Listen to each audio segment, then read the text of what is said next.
Hi there. If you're watching this, you probably either got here from my review of V3 Wholesale, or I've linked this on Reddit or something. Either way, just as a refresher, just to make this absolutely clear, this video is going to spoil the shit out of Danganronpa V3 Killing Harmony. This is a new game reliant on its plot twists, and this discussion is meant only for those who have experienced it already. Just to make sure I don't get any angry comments, this is one warning that I'm dragging out. Plus, I imagine this will involve discussion of the rest of the game too, and maybe allusions to the rest of the series. So, are we ready? Last chance!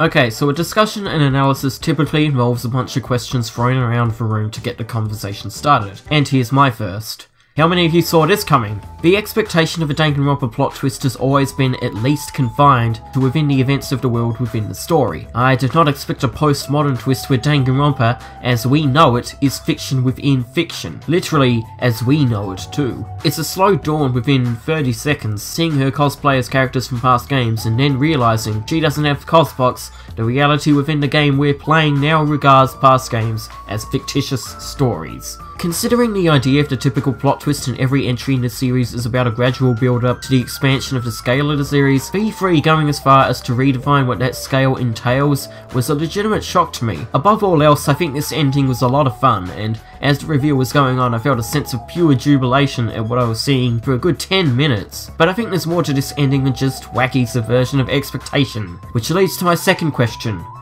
What was Danganronpa V3 trying to say with its ending? The method through which this twist is delivered creates a big impact. I didn't get the usual sense of a lot of drawn out exposition, and I was in fact half wrong about one of my suspicions throughout the final chapter. Even before you get to the classroom and find out flashback lights can include contradictory memories, I thought one of the last batches of memories seemed completely fishy, but I did not conceive that not only some of the flashback lights were fake, but all of them were. And as soon as this point is delivered, the fact that all of what came before was fiction and a lie is pretty much dumped on you. The whiplash is heavy, it's an immediate shock. Now, I believe this was done more for emotion than anything, at least outside of when you get to the content of the final class trial. There isn't some grand idea of, I don't know, the whole game was pointless. Hotline Miami, it ain't.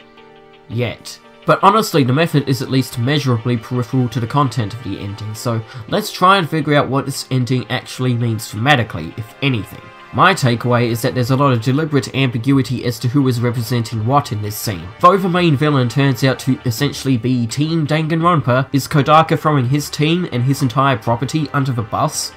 Alongside himself, even? I do find it odd that he decided that V3 was the entry where they would glide away from the hope versus despair dichotomy. Gradually reintroduce it as the Academy story slotted into the Hope Speak storyline, demonstrate that as artificial, and yet frame the finale around the desire for that dichotomy, and then have the characters usurp that and literally refuse to play the game. I'm tempted to believe they secretly hated the theming when they make Junko an out-and-out character, and mention that the audience is probably sick of seeing her by now. There's a bent of self-criticism to it, but it's difficult to tell whose side he's taking, especially after having written the entries that came before. The ending to Goodbye Despair sidestepped hope versus despair, having the characters make the circumstances of the future happen for themselves instead of seeking the desired outcome, but Killing Harmony goes a step beyond and makes fun of hope versus despair as being the typical stand-in for good and bad endings with the usual payoffs. At the same time, the game acknowledges that the writing team stood by these conventions for a damn good reason, because typical viewership demands it, and even though they have fun with how long the Danganronpa property can go on for, they clearly realise how lucrative these conventions are, which I feel ties into the whole Kaede subplot, because throwing away that standard for a satisfying payoff can be seen as experimental by some parties, even unfair, just as the player base would have felt at the end of Chapter 1, and just as that feeling of being cheated would have been justified by the earlier developments of Chapter 6. Through recognising the expected conventions and reactions, it's a tacit acknowledgement by the developers of the risks they are taking as a writing team, now as in the beginning of the game. The first review I read of V3 was by RPG Site, where author Kyle Campbell states at the end that the game's ending was the sort of thing you're going to have to mull over for a while to determine whether the game or not earns its thesis, and that overall Killing Harmony was going to be a base breaker for the Danganronpa community. Overall, he was less than impressed, but I can't say I really disagree with anything he said in that review, even though I firmly believe the ending turns things around. But this goes to show that Spike Chunsoft knew what was going to happen in a way that's acknowledged by the content of the text as well as the active tone of it. There are also some interesting questions raised about audience participation and the idea of the audience surrogate. V3, like any other piece of media on the planet, leads you to believe that the protagonist is the audience surrogate, as Shuichi is under your control and you see the game through his eyes. But then of course comes the revelation that Kibo's inner voice is a survey controlled by the populace watching at home, and he is literally called the audience surrogate. You'd think these two parties would actively reinforce their place as stand-ins for you, the player, and enforce some distance from the viewing public discussed as a third party. But clearly all the commentary about the audience watching at home is meant to be, in some respects, an indictment of the player, who expected a typical Danganronpa ending and got this post-modern climax.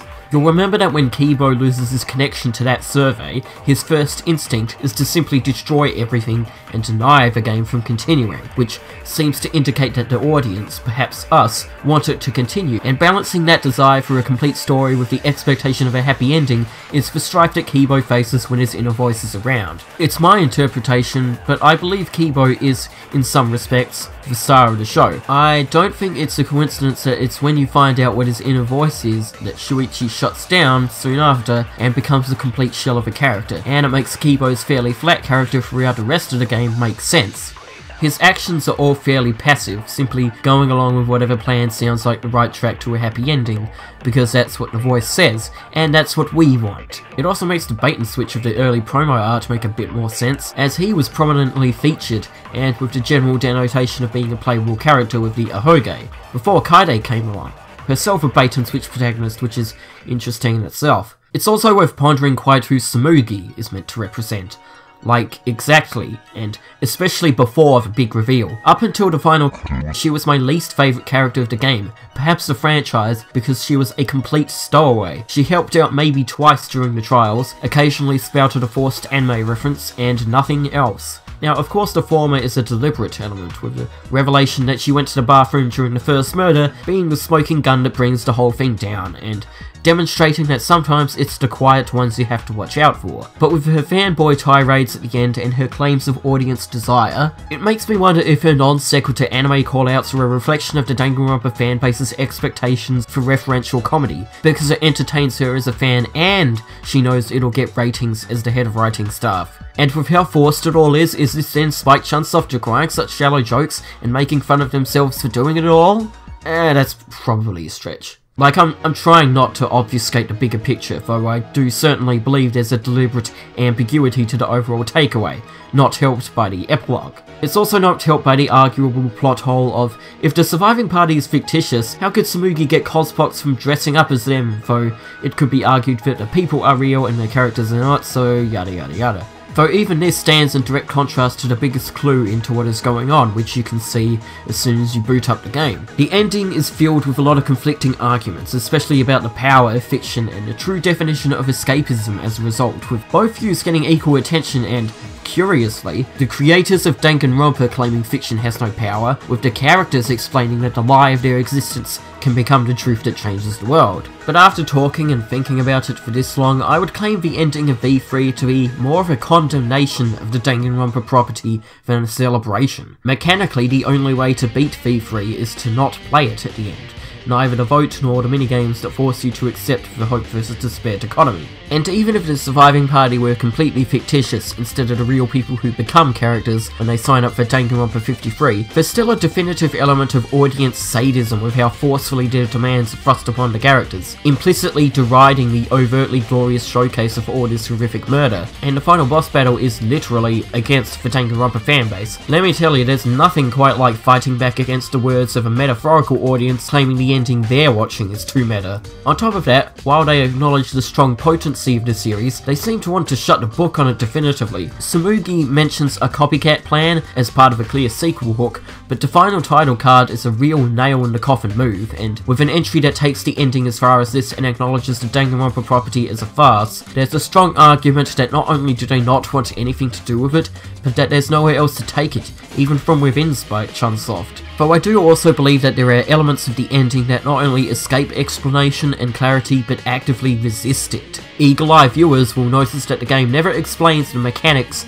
of the Ultimate Academy, how Team Danganronpa can legally run all this, for example. There's definitely an air of dumb fun and absurdism to the conception of the angle. They drag the reveal out just to bring these characters back for individual lines and some fan service. My predictions are always correct 30% of the time.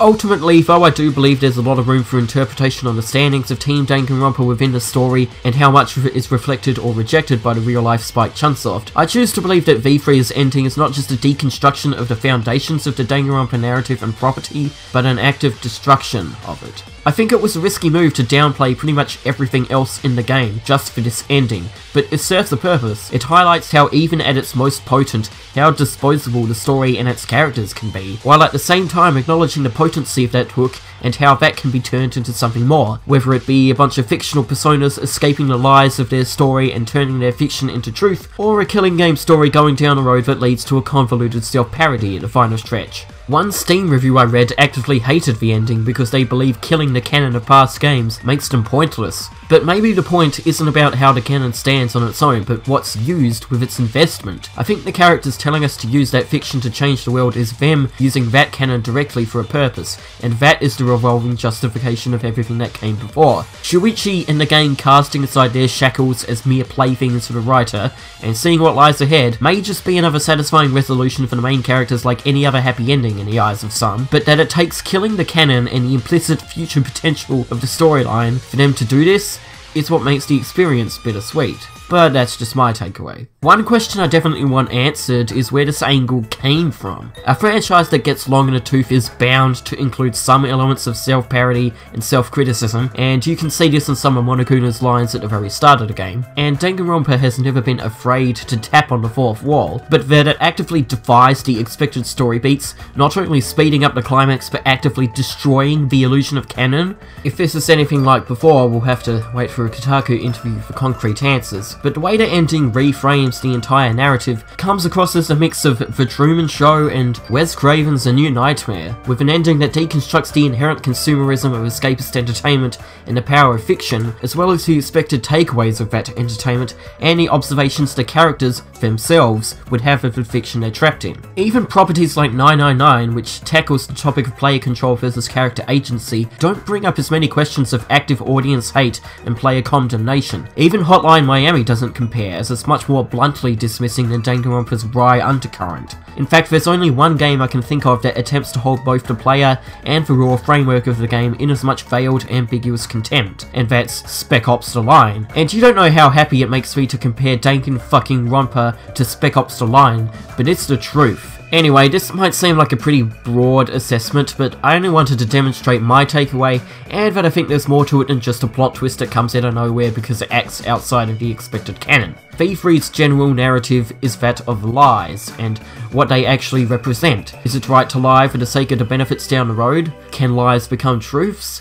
Are facts just for temporary truths? That struggle for that answer to their representation is the closest thing V3 has to a driving motif for the entire runtime, and the closest thing we get to a clue. But there's enough unity within that theming to make the ending fit in its own weird way. Through belief in the power of their effect, the surviving party uses the lies of their existence to make their mark on the game, and through the belief in the power of its effect, Kodaka and Spike Chunsoft uses the lie of the entire game to make its mark on the entire story of Danganronpa. Their ambition in questioning the purpose behind the entire narrative of the franchise they built for themselves makes this ending one of the best I've seen in a long time.